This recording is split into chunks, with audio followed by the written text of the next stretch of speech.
New on Our News at 7, Nicole is set to strengthen Tuesday night into Wednesday. What you need to know to be prepared. Full coverage on Our News starts in just a moment as school closures are set for Abaco, Grand Bahama, and the Berry Islands. And world leaders meeting in Egypt for Climate Change Conference COP27. How the International Monetary Fund hopes to help the Bahamas secure climate funding. And then in Our News at 7:30, we'll tell you what's next for 3 men on bail accused of a murder in late October. Our News at 7 live starts now.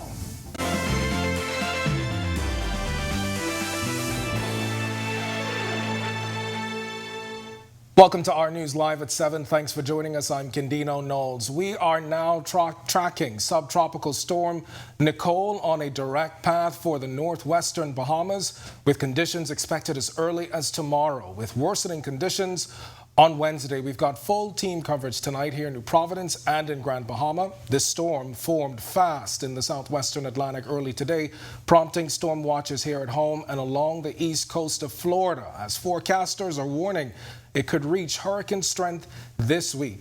Joining us now live from the Weather Center is meteorologist Greg Thompson, who is tracking the storm's movement.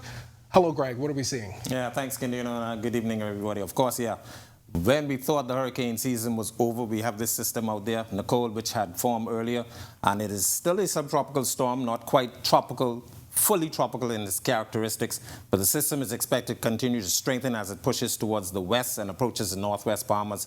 Hurricane warnings are now in effect for the northwest, the northernmost islands actually, Grand Bahama, Abaco, the Berry Islands, as well as Bimini, and tropical storm, warnings are in effect for Andros, as well as New Providence and Eleuthera. And that means hurricane conditions are possible within those areas, as well as tropical storm conditions within the next 36 hours. This system will continue to push towards the west, as you mentioned, Kendino, and it should be in our neighborhood by late tomorrow and into Wednesday, bringing us some showers and thunderstorms. We're already seeing the winds out there as the pressure gradient is tightening, and those swells are continuing to affect the easternmost islands.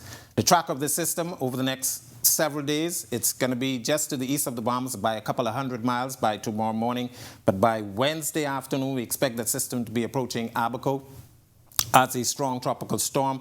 Will continue to track towards the west by Thursday, just to the south of Grand Bahama, and then we expect, as you mentioned, strengthening to a hurricane by the time it reaches the east coast of Florida. Fortunate for us, that is a good sign, because the system, once it reaches Florida and interacts with the landmass, it is expected to weaken, quickly racing off towards the north and moving into the Georgia area by Friday. So this is going to be a quick moving storm through our area, and of course those hurricane and tropical storm conditions expected to affect us late tomorrow and through Wednesday into Thursday. Kendino? Yeah, what a fast formation. Thanks a lot, Greg. As meteorologist Greg Thompson continues to monitor this storm's track, we will have the latest on its movements coming up in Our News at 7:30 with Atalia Hall. And at 8 o'clock tonight, the National Emergency Management Agency, NEMA, will be holding a press conference. Stay tuned to RTV immediately following our broadcast of Our News to catch the latest from officials. Meanwhile, NEMA wasting no time outlining its plans and preparations for this approaching storm. Marlena Leonard has more from that press conference. At some point in time, it becomes a hurricane, and it's crossing across North Abaco, the Little Abaco, passing the full length of Grand Bahama. That's the director of the National Emergency Management Agency, Captain Stephen Russell, during that NEMA press conference this morning. Current projections keep Nicole's track in the extreme northwestern Bahamas, but because of the storm's size, the entire northwestern Bahamas is under hurricane watch. While Nicole is currently forecasted to peak as a Category 1 hurricane over the Bahamas, the NEMA director urges the public to take the storm seriously. These storms have the capacity to rapidly intensify. Even though it's a Category 1, we must almost prepare for something higher. And that's why Director of NEMA, Captain Stephen Russell, says his main concern is making sure that people abide by evacuation orders and don't stay somewhere where they'll be unsafe. Sweetens Key, Eastern Grand Bahama, definitely Marsh Harbor, the domes, as well as persons in the RVs. We need persons to evacuate when the order for evacuation is announced. We're also mindful of that a new migrant community has exploded in Marsh Harbor from 50 acres to 200 acres. We may urge persons in those vulnerable areas in that community to evacuate and go to some safe locations. Captain Russell says that due to other factors like king tide and high tide, the projected storm surge levels in West End, Grand Bahama could rise as high as 7 feet. When asked about what NEMA can do in the case of people refusing to evacuate or changing their minds later, We simply cannot be going to and fro because people are changing their mind, okay? The most we can ask our emergency responders to do, if a person's refusing, we leave them with a form or next of kin form and ask them to sign out. God forbid something happens, and when the team go back, if a body is there, you can identify a body. whether staying home or leaving for a shelter, now is the time to prepare your properties in anticipation of the storm. Even if your plan is to stay home, it's always good to familiarize yourself with the closest shelter for you and your loved ones. You can find NEMA's complete list of shelters on the Our News Bahamas social media pages. Reporting for Our News, I'm Marlena Leonard.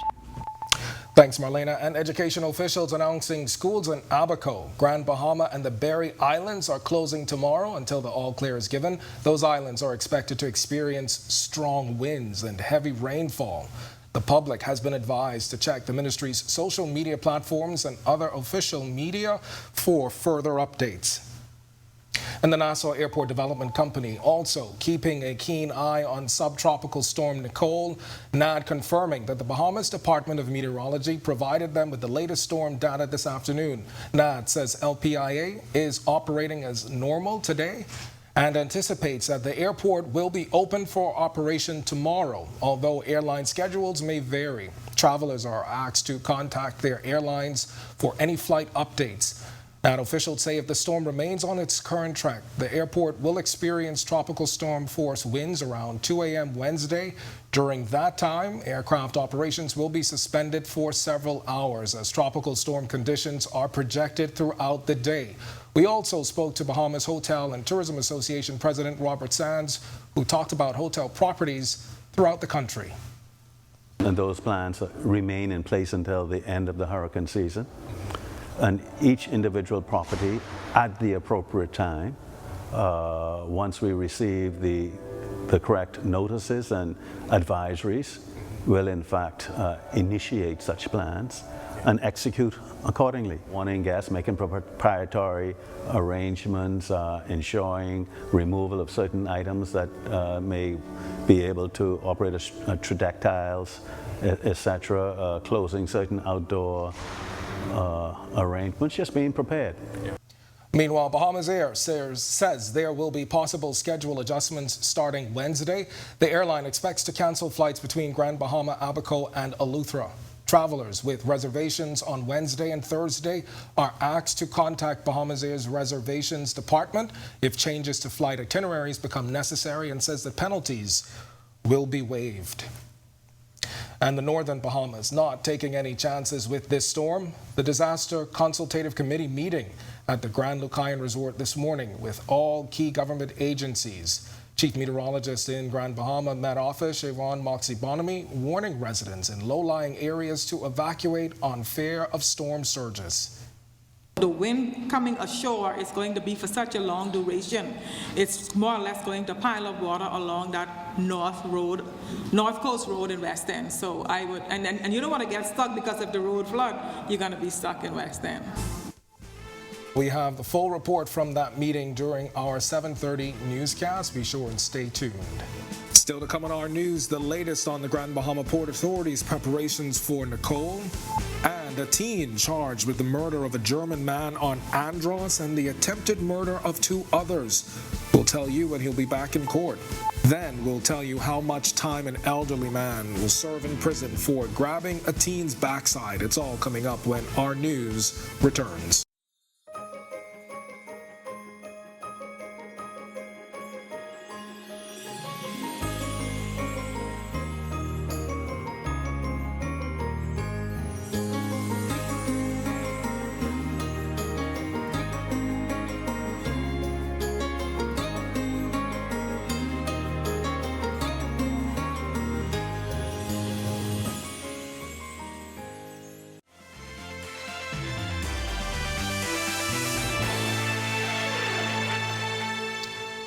And we are still tracking subtropical storm Nicole, with the Grand Bahama Port Authority saying that it is also preparing.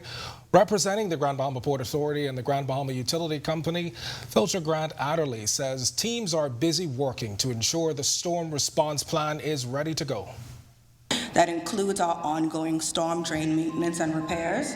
That includes also our restoration protocols for after a storm with our city maintenance. Also our inspection teams, whose job it is to go out ahead of the Grand Bahama Power Company to ensure that the areas are safe to be energized after the passing event of any storms. As it relates to the utility company, we want to be very clear to our customers.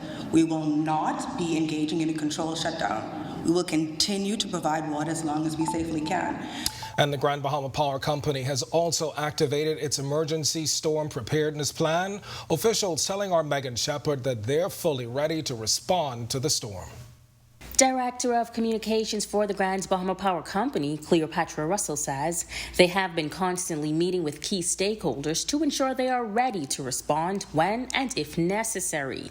We do anticipate that there might be some level of interruption to our customers. While we don't anticipate or plan a planned shutdown of our system, obviously the infrastructure during the high winds and flooding, there might be some impact. Her message to the general public: stay safe. Stay away from down poles and power lines. Those can be extremely dangerous, especially with flooding conditions. And if you intend to use a generator during a power outage, Russell says choosing a licensed electrician is the way to go. When individuals tie small portable generators into their home, what often happens is that would create energy that now feeds back into our system, putting our linemen and other individuals at risk. Backfeed can be potentially very deadly if indeed it does happen and an individual is attempting to repair. Now, if you see a power-related emergency, you can contact the GBPC at telephone number 352-8411 for the assistance of a trained technical crew. Reporting for Our News, I'm Megan Shepherd. Now, our continuing coverage of subtropical storm Nicole continues in a moment, but now to this. An 18-year-old Kemps Bay man charged with murder and attempted murder over the shooting of a German man last week. Prosecutors say Duran Smith fatally shot Torsten Hendricks and wounded Hugo Hendricks on November 2nd at their summer home in Johnson's Bay. Police say the men were outside when the shooter approached and opened fire. Smith was unrepresented in court as he was charged before Magistrate Carolyn Vogt Evans. He gave no plea and was denied bail. His next court date is set for March. A 61-year-old man who grabbed a teenager's butt after he pulled her into bushes has been jailed for 1 month. Gregory McKenzie pleaded guilty to indecently assaulting the 17-year-old girl on October 27th after he accosted her while she walked in Jubilee Gardens. McKenzie told Magistrate Algernon Allen Jr. that he was sorry for his actions. He claimed he had already apologized to the victim's family, but her relatives still beat him up. McKenzie faced a maximum of 3 years in prison. And police officers have taken 12 guns and a large quantity of ammunition off the streets. Police say it all went down between October 31st and November 6th. That's when officers from Operation Ceasefire, the Southern and Northern Divisions, collectively confiscated 10 pistols, 1 shotgun, and 1 revolver, along with 100 rounds of ammunition. Now, the firearm find came from tips and a stop-and-search patrol. 15 suspects are in custody in connection with this case. Police investigations continue. When our news comes back from the break, we turn our spotlight to stories making headlines across the world as weird science has become reality. Clinical trials for lab-grown blood are underway in the United Kingdom. Plus, the Prime Minister meets with the International Monetary Fund Managing Director to discuss climate funding at COP27. And who's the boss within the Free National Movement? Ournews.bs opinion columnist Tanya Cartwright outlines the stakes this week. The details when Our News returns. Nassau, Saturday, December 3rd. Join X.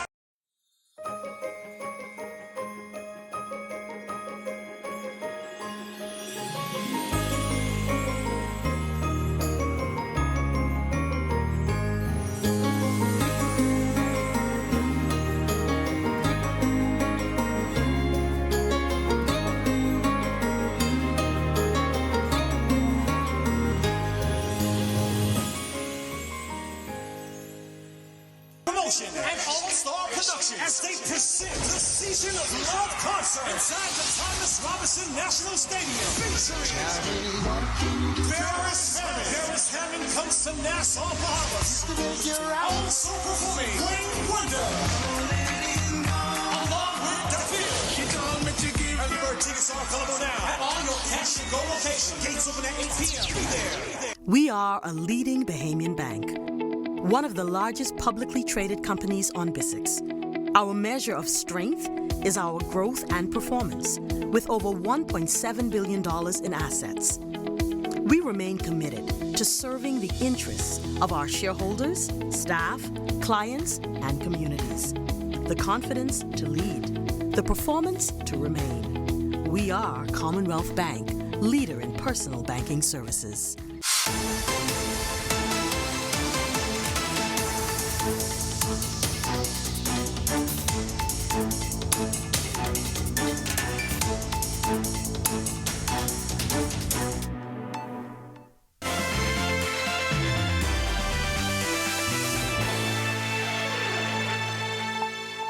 This is our news. Welcome back. We turn our attention now to stories making headlines across the world.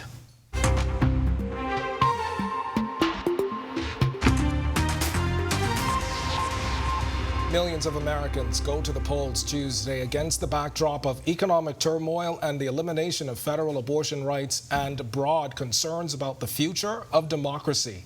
President Joe Biden is holding a rally in Maryland this evening for Democrats hoping to reclaim a Republican-held seat. His predecessor, Donald Trump, will also hold a final rally of the campaign in Ohio, a state that holds special meaning for the former president as he readies for another run for the White House. Pilots working for Kenya's national airline striking for a third day, demanding a retirement savings plan be honored. The strike estimated to cost millions in losses every day. Kenya Airways canceled 56 flights over the weekend, affecting 12,000 passengers and costing the airline about $2.4 million a day, while also affecting exports of fresh produce, flowers, and pharmaceuticals. The head of the airline telling those striking pilots to resume work or face disciplinary action. The airline is already posting job vacancies for pilots on its LinkedIn page. Clinical trials are underway to see how blood grown in a laboratory performs inside the human body. UK researchers are hoping tiny amounts equivalent to a couple of spoonfuls will eventually lead to the manufacturing of vital, ultra-rare blood groups that are hard to get a hold of. While the bulk of the transfusions will always rely on people regularly rolling up their sleeves, the lab blood can ultimately be used for people who depend on regular blood transfusions, like sickle cell anemia patients. French Cardinal Jean-Pierre named by the church as one of 11 bishops accused of sexual violence. In a statement, the cardinal said he abused a 14-year-old girl 35 years ago while he was a parish priest. He's now withdrawing from his functions. A year ago, a panel found evidence of thousands of pedophiles operating in the French Catholic city for decades. All 11 face prosecution or disciplinary action in the church. Riot police in Peru used tear gas to disperse protesters in Lima as thousands took part in anti-government marches. The demonstrators want embattled President Pedro Castillo's resignation over allegations of corruption. The left-wing leader unexpectedly won power last year and is now the subject of 6 criminal investigations. He denies any wrongdoing. Peru faces a number of economic issues, including spiraling living costs. Castillo won the presidency, promising to narrow the gap between the rich and poor. But Congress, dominated by opposition lawmakers, has blocked many of his plans.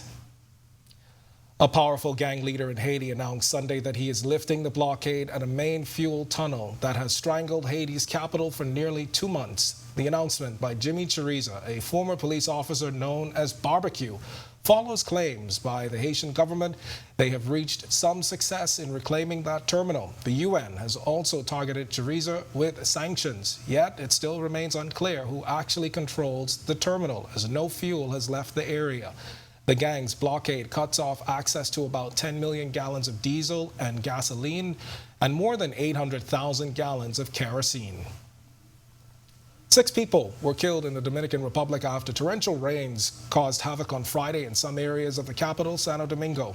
Meteorologists said while they were aware of the approaching heavy rains, they were surprised by the strength of the sudden downpour. Poor drainage also contributed to water quickly accumulating and turning streets into quick-flowing torrents. And over in St. Lucia, several residents in the north were trapped in their homes with reports of land slippage as heavy rainfall on Sunday caused massive flooding. St. Lucia Meteorological Services said an upper-level trough affected the island during the weekend, and it was expected to move away from the island by tomorrow. Here at home, International Monetary Fund Managing Director Kristalina Georgieva says a plan is needed, that is, to get more finances for countries that are vulnerable to climate change. The news comes as Prime Minister Philip Davis leads a delegation to COP27 for a series of meetings on climate change. Carbon offsets, carbon credits can be an asset class for the Bahamas that helps to finance adaptation to climate shocks. Prime Minister Davis says the support is encouraging, with more meetings to follow. The Prime Minister saying one thing is for sure, they won't give up. Our conversation covered debt sustainability, and she has offered to look into how they factor in lost debt incurred by consequence of climate change in the debt profile and how that impacts our debt sustainability. Still to come on our news, today in history, find out interesting facts about the day that was November 7th, including the shocking announcement by Michael Magic Johnson back in 1991. Plus, Greg is back with your extended forecast, and then in our news at 7:30, a 47-year-old accused of fatally shooting a woman outside of her home has been denied bail. We've got the details from inside the courtroom when our news returns.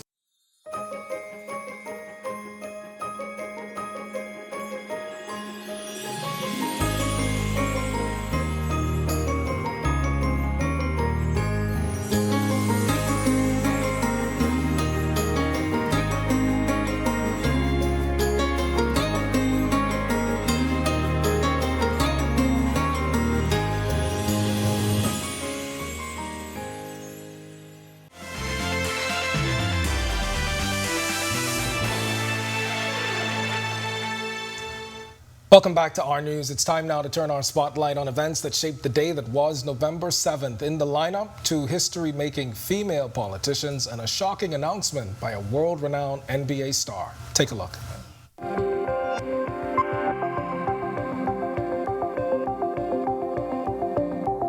November 7th, 1916, Jeannette Rankin became the first woman elected to the United States Congress. She served 1 term until she was elected again in 1940. As of 2022, Rankin is still the only woman ever elected to Congress from Montana. Meanwhile, in 1944, Franklin D. Roosevelt was re-elected for a record 4th term as U.S. president. He remains the only president to have served more than 2 terms. In 1991, American professional basketball player Magic Johnson announced that he was HIV positive and was immediately retiring from the sport. He later played part of the 1995-96 season. Revered as one of the greatest basketball players of all time, Johnson spent his entire 13-season NBA career with the Lakers, helping them to win 5 championships in the 1980s. And in 1996, NASA launched Mars Global Surveyor, a robotic spacecraft designed to carry out a long-term study of the planet. Contact with the spacecraft was lost in 2006. And finally, on this day in 2000, the disputed U.S. presidential election between Democrat Al Gore and Republican George W. Bush ended in a statistical tie, only to be settled on December 12th by the U.S. Supreme Court. On the same day, American politician Hillary Clinton was also elected to the U.S. Senate, making her the first First Lady to win elective office.